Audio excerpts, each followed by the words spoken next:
Ladies and gentlemen, welcome back to another edition of the Fat Katz Podcast.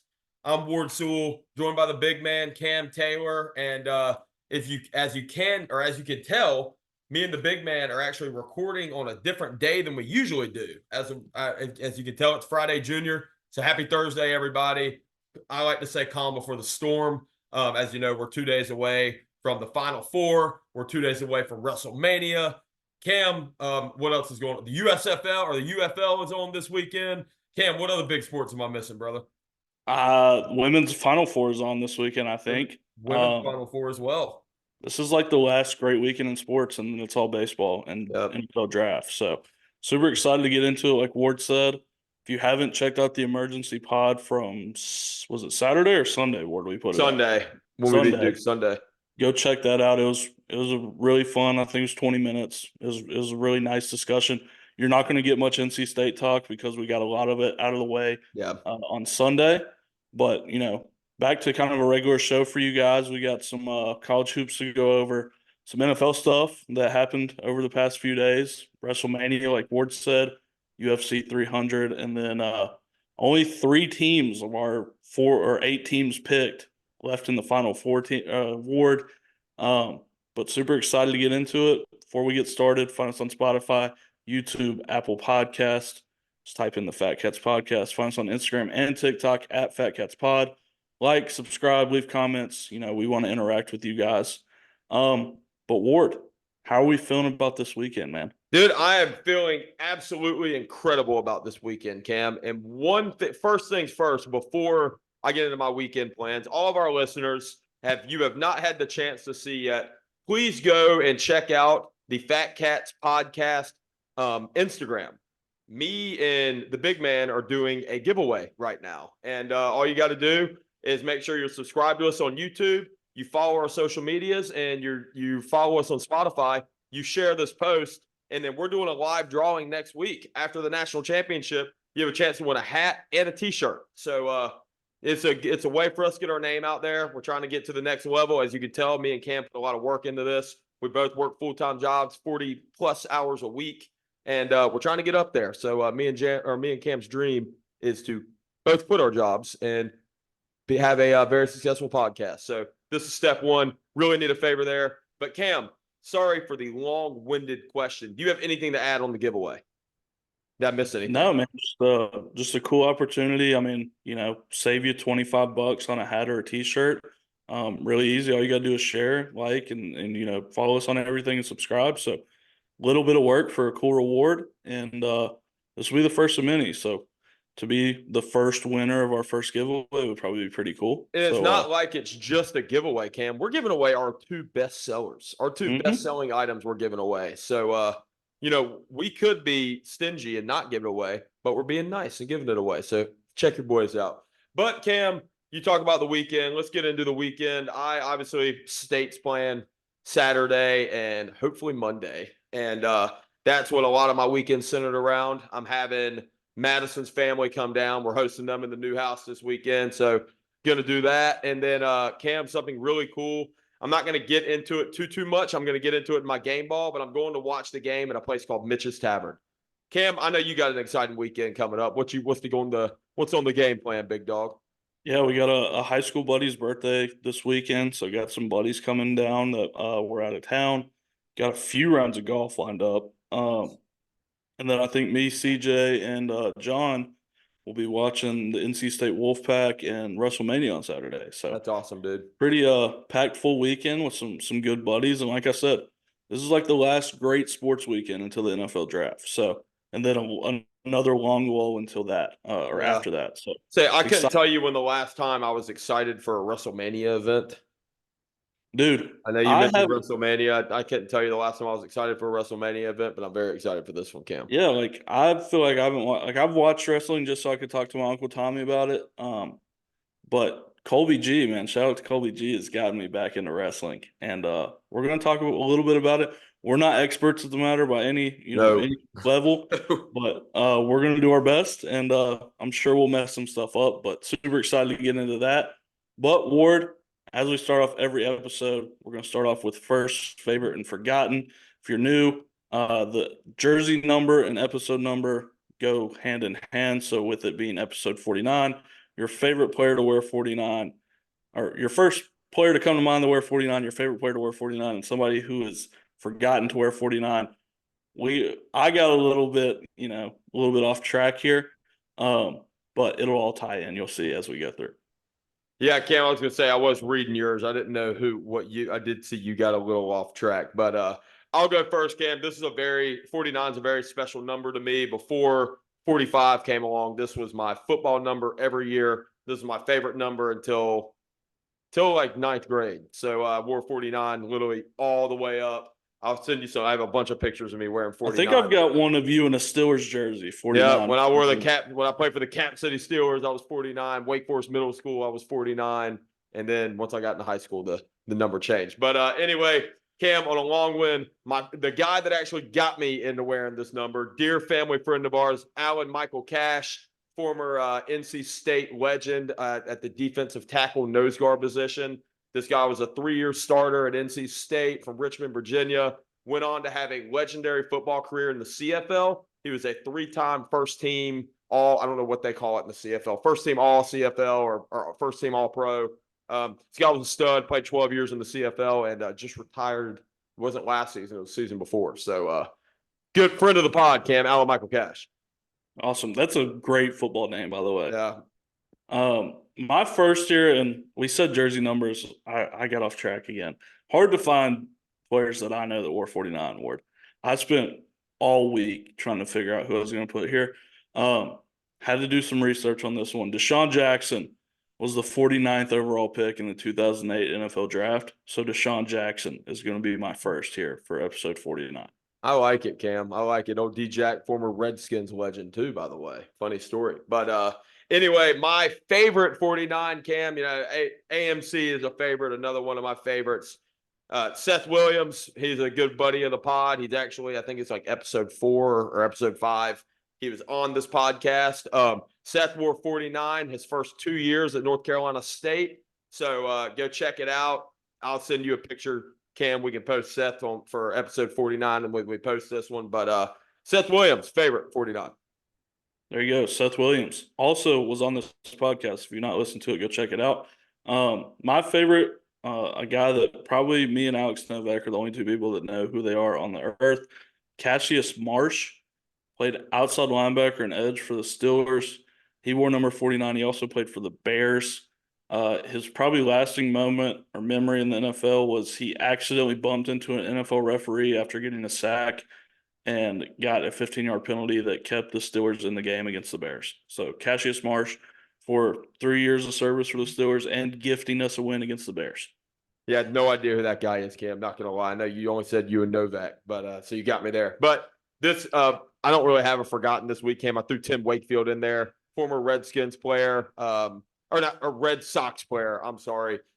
Former Red Sox player, a knuckleball legend. So Tim Wakefield. Love it. I was about to say I didn't know that he had a football career. Yeah. James Jones is going to be my forgotten. Not the greatest NBA career, but 3-time champion. Played with LeBron in Miami and Cleveland. He's now an NBA executive at some capacity. I think he's a GM. But in 2003, Ward, he was the 49th overall pick in the NBA draft. I like it, Cam. I like it, brother. So, like we said, getting a little bit creative here. I didn't know too many people that wore 49, especially it seems to be more of a baseball number, Ward. Yeah, a lot of baseball players wear 49 because 49 is right there in that middle number. It's like, is it a running back? Is it a linebacker? It's just right there. The 50s are obviously linebacker numbers. The 40s are, there's kind of a mix. So. Yeah, for sure. But yeah, that was our first favorite forgotten. If you guys have any 49s, let us know. Ward, we're going to kick it off to weekly game balls 2 this week, which is a rarity. Yeah.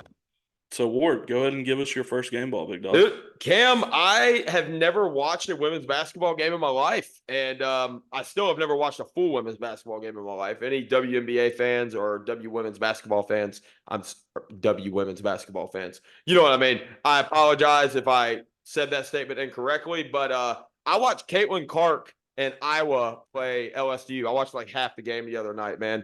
This girl's incredible, Cam. This girl's absolutely incredible. I didn't watch the first half. I was cooking dinner. Second half, I turned it on right when halftime ended. Caitlin Clark comes out first 2 possessions. So LSU has a girl that transferred from Louisville. That's I can't remember her name, but she's supposed to be pretty good. And dude, Caitlin Clark dropped 42 points on this girl's head. I mean, just whatever she wanted. I mean, this girl was pulling up 8-9 feet behind 3-point land, hitting over 50%. And I thought something that was really cool. They were talking about it on ESPN this morning, if she's the GOAT of women's college basketball or not. I haven't watched enough. I thought it was Brittany Griner, but I haven't watched enough women's college basketball. I did watch Caitlin Clark play the other night, and I think she makes a very strong case.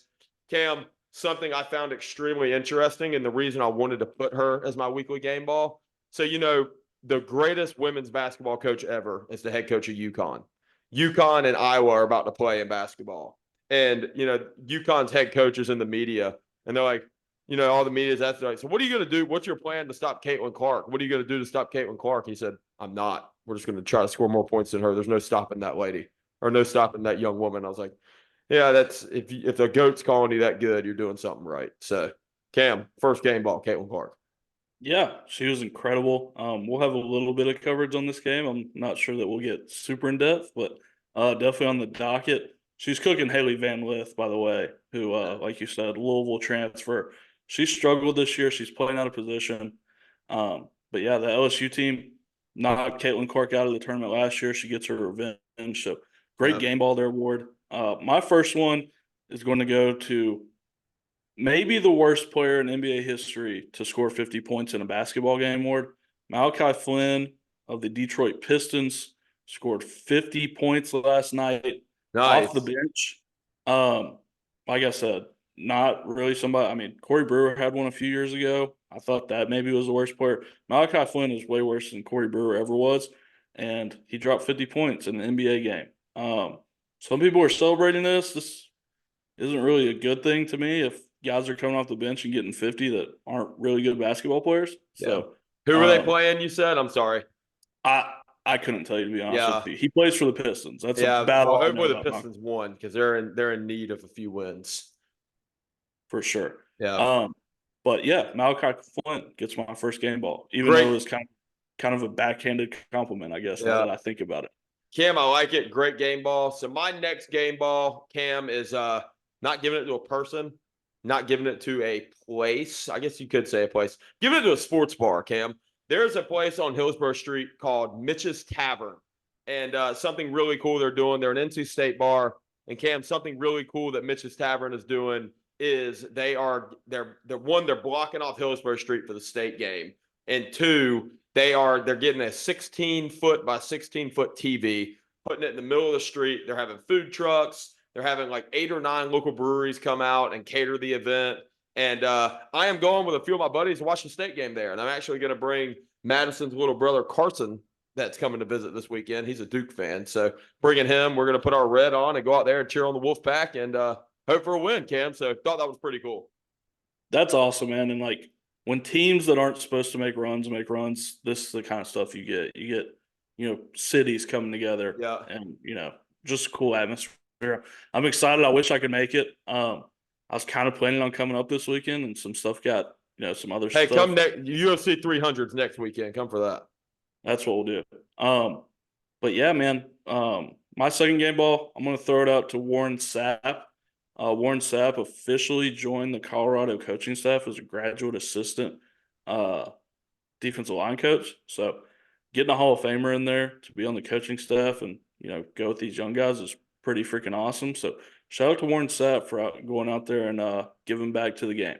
That's awesome. And I actually have a picture with Warren Sapp too, Cam. I don't know if you ever heard of ODU, Offensive Defensive University. I think I said that right. The football, like the youth football camps. Yeah. I used to go to those growing up, and I went to one in Myrtle Beach. My dad took me to, and Warren Sapp was the defensive line coach there. I happened to be a defensive lineman at the time. So, yeah, pretty cool though. Good for him. Hopefully, him in Colorado churning around and do something. So, yeah, I'm gonna have to get my hands on that picture, by the way. Yeah, I'll find it. I'll find it and send it to you.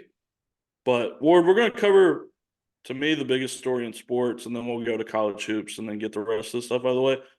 Dude, Stefon Diggs got dealt to the Texans for a second round pick a couple days ago. One, what was your first reaction to the Stefon Diggs trade? Do you think they gave up too much, not enough? And then what impact does this have on the Bills and the Texans? Cam, it was very surprising to me. I forgot that you weren't on Snapchat, and I sent you something on Snapchat, or I sent it to our large group chat, and then I forgot. I was like, I forgot Cam's not on here anymore. But anyway, yeah, it really surprised me. I think it's a win-win for both teams. Unfortunately, obviously the Bills are like minus 90 or minus 80 mil in cap space. And obviously they got that taken care of. They got a lot of that taken care of. It was like minus 35 mil in dead cap when they got rid of Stefon Diggs, which is big. Two, in defending the Bills, there's a lot of insider stuff going on that Stefon Diggs is very bad of a culture person, very bad of a culture player. He has a bad attitude, which he has been outspoken a couple times, but against Josh Allen and against different stuff. But so I think it's good for them. Texans, I don't think they could have found a better player. You look what C.J. Stroud did with Robert Woods and Tank Dell last year. Now he has a top 5 wide receiver in the NFL to work with. So I think the Houston, and you got to remember, they got Joe Mixon as well. Do they still have Dalton Schultz, or did they get rid of Dalton Schultz? They still have Dalton Schultz. They still have Nico Collins on the outside. Yeah. So they have Tank Dell as well. So they have the offense, Cam. This team has a chance to be really good, especially inside of a division that is not very good. I mean, I guess the Jags are okay, but yeah, man, I just don't know if my first reaction to this trade, Stefon Diggs is the highest targeted receiver in the NFL. The Bills throw the ball 50 times a game. So leading into the Texans are they going to throw the ball this much? Is he still going to get these kind of targets? That's my question. Yeah, for sure. Super talented receiver. Definitely on the back end of his prime. But to give up a second round pick for a top receiver is, hard to say no to, especially when you're the Texans and you feel like you may be one piece away from making a run with your quarterback still on a rookie deal. I like this move for the Texans. Like you said, there are the concerns of, is he going to complain if he doesn't get the ball enough, all that stuff. I think winning cures all. Yep. So if they win football games, I don't think that's going to be as much of a problem as people are making it out to be. For the Bills, though, man, this is almost full reset. You're keeping your quarterback, but all these cap situations, so many good players had to be let go, and then you trade one of the best receivers in ball for a second round pick. Probably all they could have got for him, but if I'm Josh Allen, man, I'm looking around like, where do we go from here? You got to think they got rid of Gabe Davis too. So what wide receivers are in? Who's in Buffalo now? I know they got Curtis Samuel, so there's a chance Curtis Samuel makes a move there, but Curtis Samuel's not a wide receiver 1. So yeah, I'm typing in their depth chart right now. Yeah, but we can say pretty confidently the Steelers, the Ravens, and the Bills now have probably the 3 worst receiving cores in the NFL. Yeah.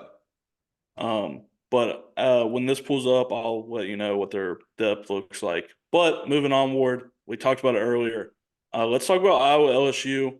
What your thoughts on the game were. This was the highest rated, highest viewed game of the tournament, women's or men's, by the way. That's cool.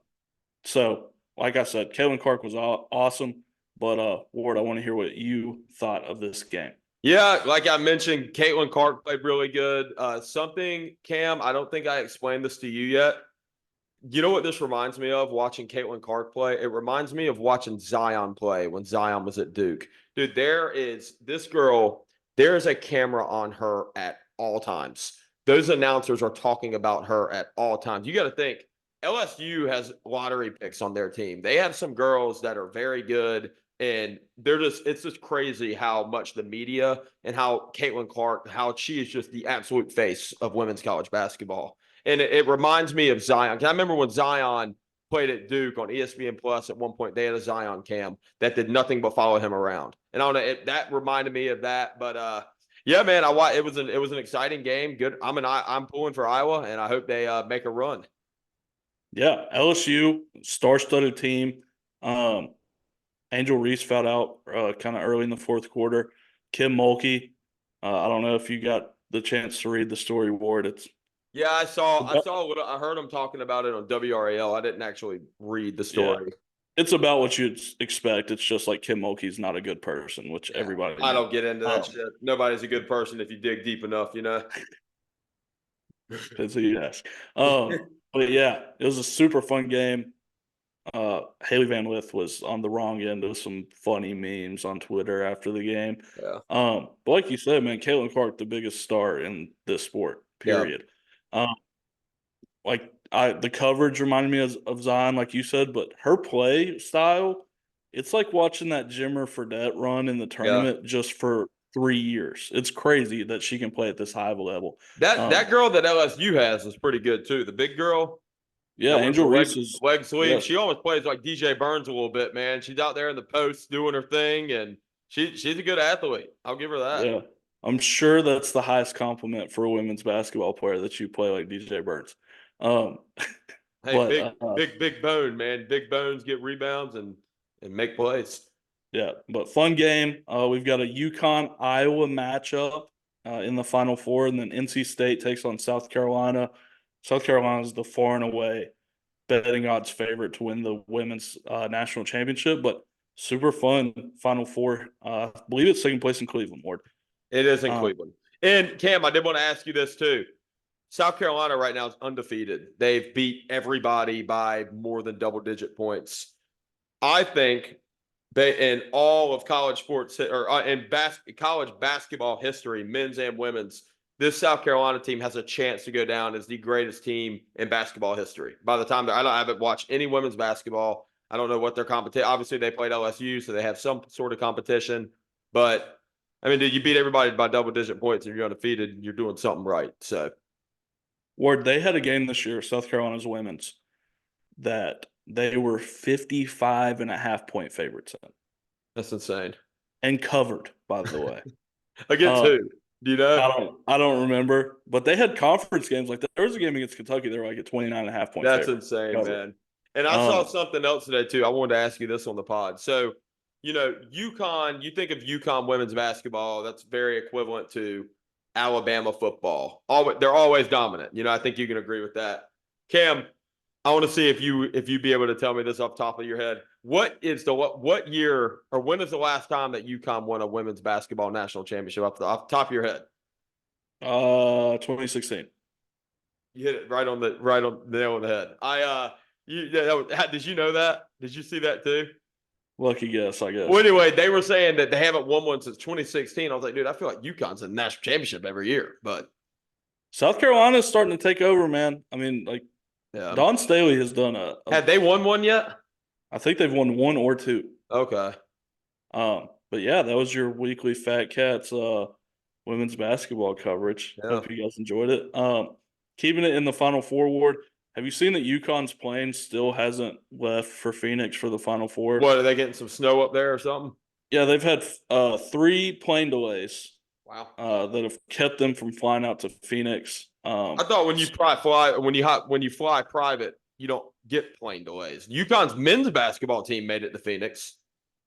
Well, that's what I'm talking about. They had 3 plane delays. Oh, I thought you were talking about the women's team flying. Oh, no, have they not made it yet? I thought I saw something today that they had touched down. They just made it today. Okay. They had 3 separate instances where they had to get off the plane. Wow. So I think they were supposed to be there on Wednesday, maybe. Yeah. State got there yesterday. So just another reason for their coach to get on and get mad. But I thought that was funny that they'd had so many plane delays. But speaking of UConn, Ward, they play Alabama. Who do you think is going to win, and what do you think the keys to the game will be? And then I'm pretty sure you're going to say UConn. So what does Bama have to do to win? Well, I hope Bama does win because right now you picked UConn in our tournament, and then one of my teams have to advance. So it's like a 50-50 shot for me, and then we need UConn to lose. But anyway, Cam, I do think UConn wins this game. The way UConn wins this game end of the day is slowing the ball down and stopping the 3-ball. The only way Alabama stays in this game is by hitting threes. If you stop the 3-ball, stop the 3-ball. I can't remember their big man's name. Give your big man the ball, let him work. I think they wrap this one up. I'm gonna look while you're talking, Cam. I'm gonna look up the spread Because I'm very curious about it. I think it's 11.5. Wow. I think. Heavy But yeah, spread. Donovan Clingan was probably going to be the best player on the floor for UConn. But I agree with you. Like, if Alabama's hitting shots, they're tough to beat. Yeah, 11.5. Wow. But the thing UConn has an advantage of is they can run with Alabama and still run their stuff. Like, they can run with Alabama on the defensive end and get their defense set up. Yeah. UConn's a far more physical team. Yeah. But they don't shoot great. So Alabama's got a shot here. People are writing them off like they have no shot. This UConn team is incredible. Oh, yeah. They're in the Final Four for a reason. Of course they have a shot. But anybody can be beaten in this tournament. And Alabama, like, the recipe's there. I think Alabama is a far better matchup for State if they were to beat Purdue as well. But I think like 11.5 is crazy to me for a Final Four game. I know how good UConn is, but Alabama could very well win this basketball. Yeah, dude, and Purdue's a 9.5 favorite. And just off the bat right now, these teams are in the Final Four for a reason. They're playing good basketball. So, Cam, I'm going to sprinkle a little bit of money on both underdogs covering off rip. But, yeah. Is that a fade Wade opportunity? Fade Wade pick of the week, dude. State ain't let me down yet. I've been betting them hard. So, but yeah. So I think we both think UConn wins with a hopeful mindset that Alabama can pull it off, is what I'm hearing. Yeah. But the biggest matchup in sports, man, NC State takes on Purdue. I saw a timeline that Connor sent to me. It was like the timeline of the '83 game versus the timeline of this year. Yeah.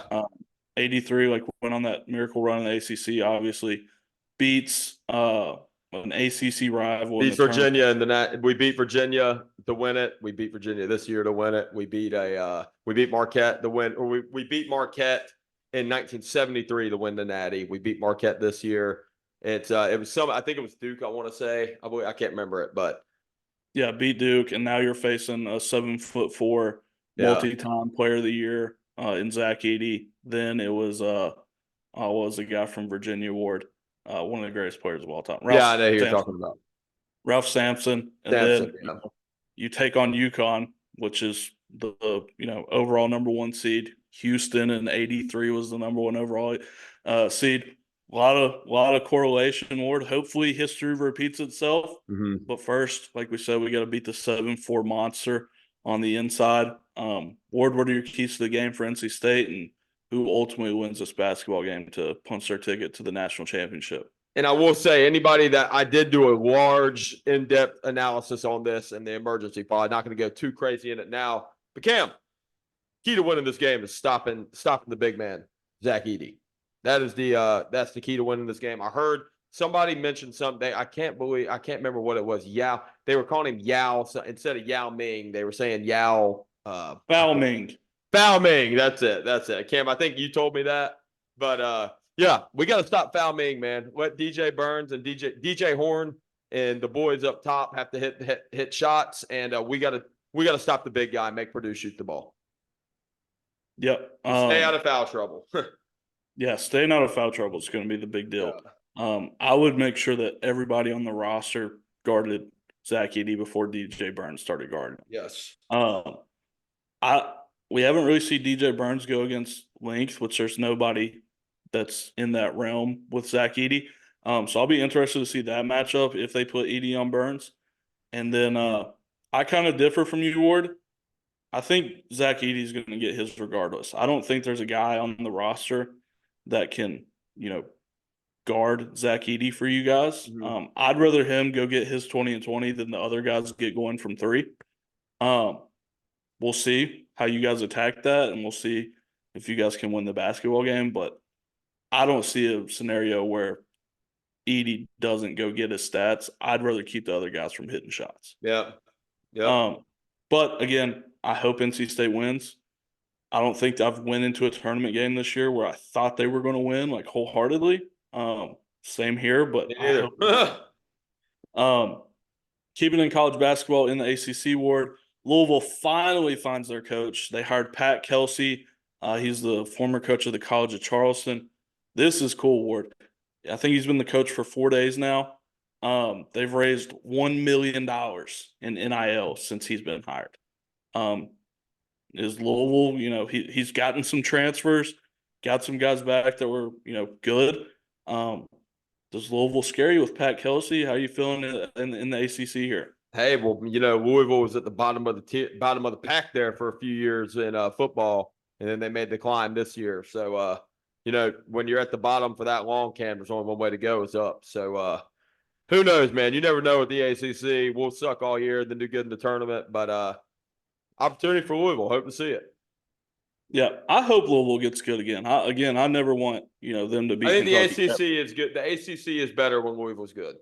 College basketball is better as a whole when Yeah. Louisville's good. Because the Kentucky-Louisville rivalry, that's the second best rivalry in the sport. So, I hope they get good, not good enough to where they beat Kentucky, but it's always nice, when something like this happens, Louisville fans, start getting chesty again. They start saying crazy stuff again. Yeah. Let's win some basketball games before we, get back on that wave. But I'm glad they have something to be happy about because they haven't had something to legitimately be happy about since Kenny got hired, to be honest. Two more coaching change things, Ward. Eric Musselman is the lead candidate. For Southern Cal. Yeah. Sound for like Southern me now, Cal. buddy. Looking to leave Arkansas to take the Southern Cal job. Bronny James entered the portal yesterday from Southern Cal. Looks like he might end up at Duquesne, funny enough. And then Jerome Tang is now the favorite to take the Arkansas job from Kansas State, Ward. Yeah, Bronny James really, coaching stuff. I don't know too much about the whole college basketball realm. Bronny James really surprised me. I thought, he was so gun-ho on USC. Not sure why he's wanting to transfer. And the schools that I'm seeing, sorry, Cam, God. The schools that I'm seeing he's wanting to transfer to are smaller schools. I saw Akron. I saw that Duquesne or whatever they're called school. And then I saw, where's Rick Pitino coaching now? St. John's. St. John's. I saw St. John's isn't a small school, but I saw St. John's on that list as well. So curious why he's wanting to transfer after 1 year.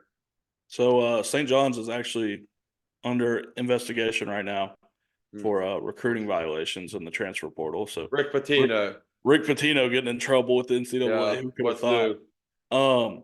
Duquesne, Ward, LeBron's best friend from high school is the head coach at Duquesne.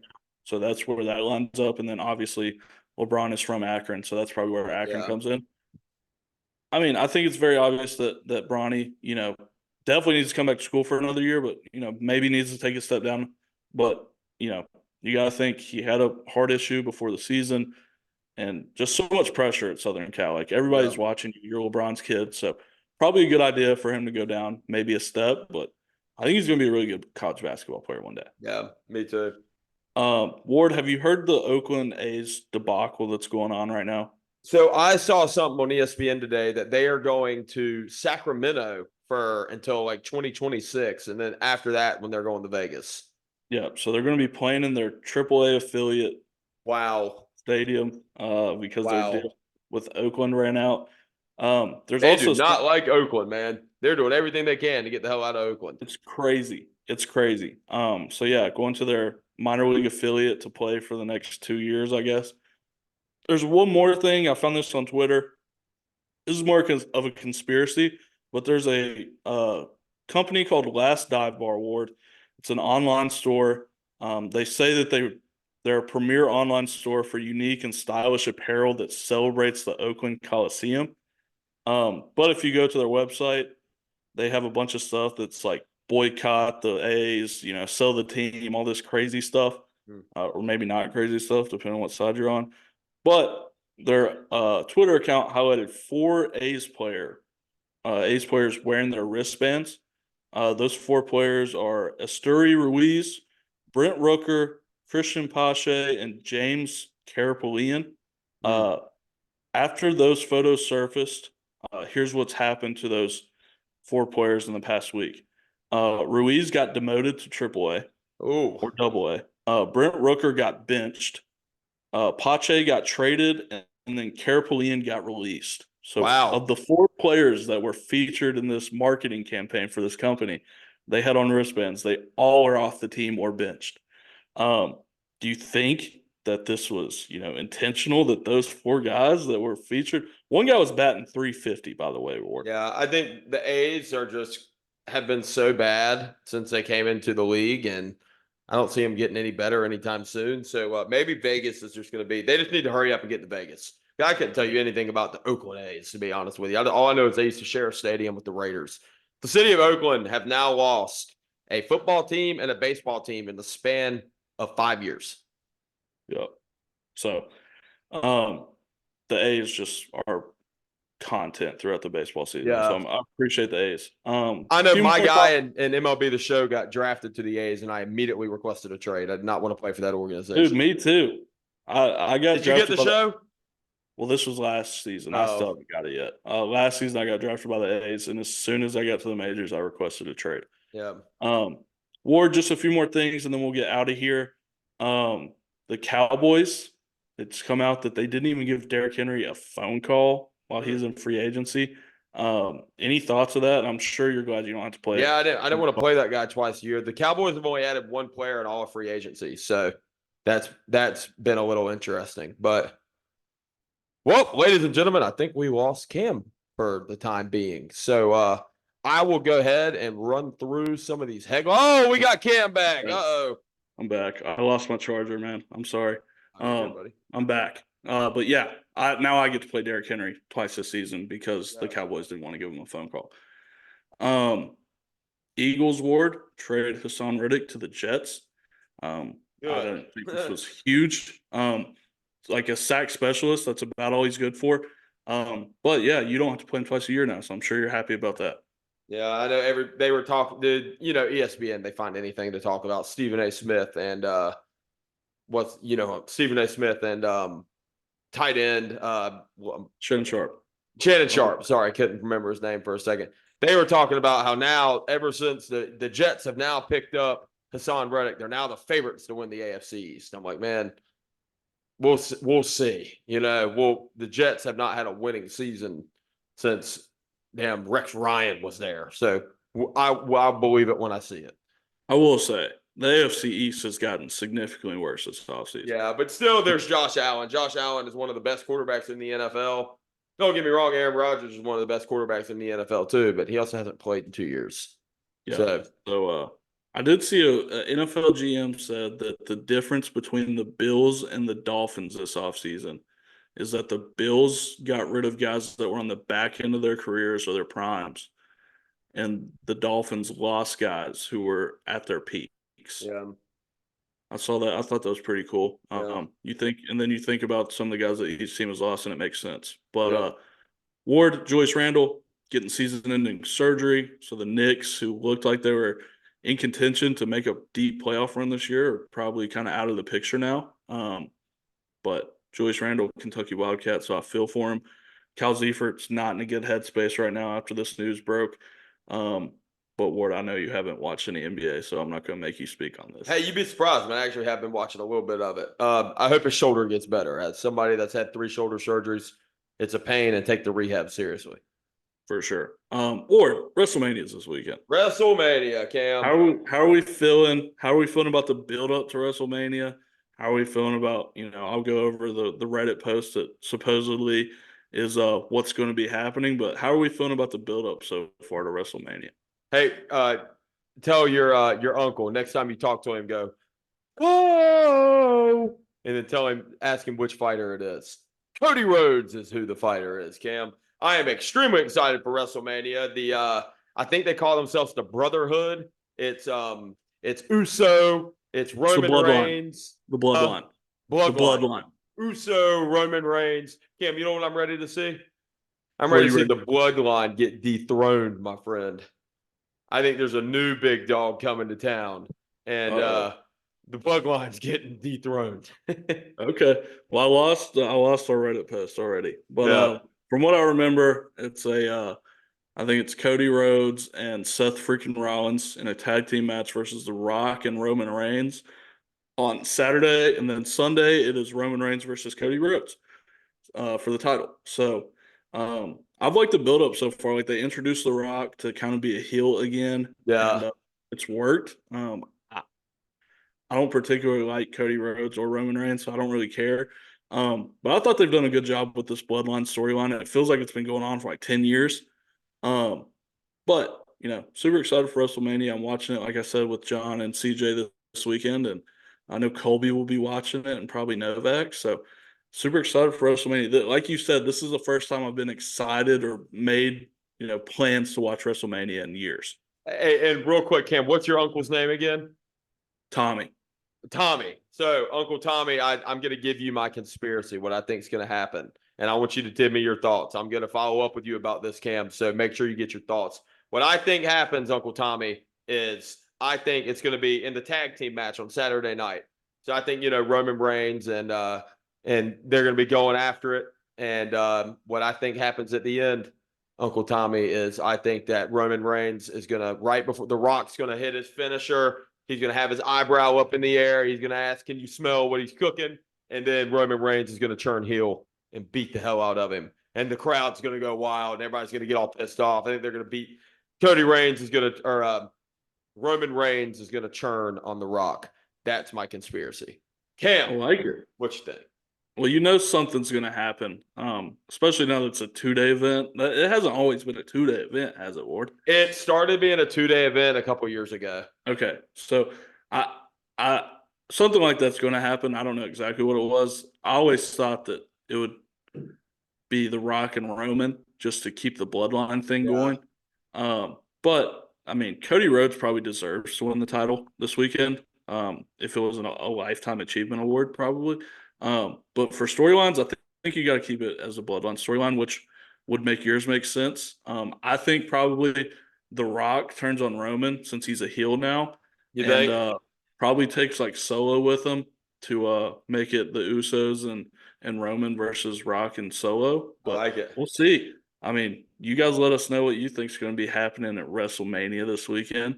And then next weekend, we'll cover this more in depth next week. But UFC 300 right around the corner, Ward. How you feeling? Feeling great, and we will really jump into it next week. I know we got a little while. Anything can happen, but very excited, Cam. Yep, and we told you guys it was going to be a shorter episode. I believe that's all we got to talk about. Also, Cam, too, UFC-wise, they did announce that Shemaev and Robert Whittaker are fighting. They're headlining a fight night. It's going to be very surprising. That fight night card is stacked, by the way. I don't know if you saw it, but I have Cumshot and Bobby Knuckles, man. Bobby Knuckles and Cumshot. Here we go. But that's all I got for you guys. Hopefully you guys enjoyed episode 49. I want to remind you one more time, find us on Spotify, YouTube, Apple Podcasts, and Instagram and TikTok at Fat Katz Pod. Ward, how'd your barbershop trip go? Everybody was asking. Oh, dude, it went good. Look, I have lines. Never had lines before. Yeah. Lined up my beard and everything. I went on Monday, had to do an appointment. I didn't know you had to make an appointment at barbershops. But yeah, man, he had me hooked up. He had a hairline for the first time in my life. And everybody at work said it looked good. So I'm happy. I'm gonna start going back to that guy. Make sure you go to the same guy. Yeah. But, same guy. I make an appointment with that guy every time. There you go. His name's Z at Chicuts. Awesome.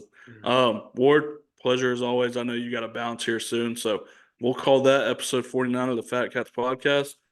Hopefully on Tuesday we have some good news, but definitely on Tuesday we'll have some good news for the giveaway. Next week is a milestone pod, Cam. Episode 50. That's pretty big. Yes, halfway to 100. So we're 2 episodes from a year, right? Yeah, our year is. I looked it up the other day. It's 420 was the first time we recorded. So heck yeah.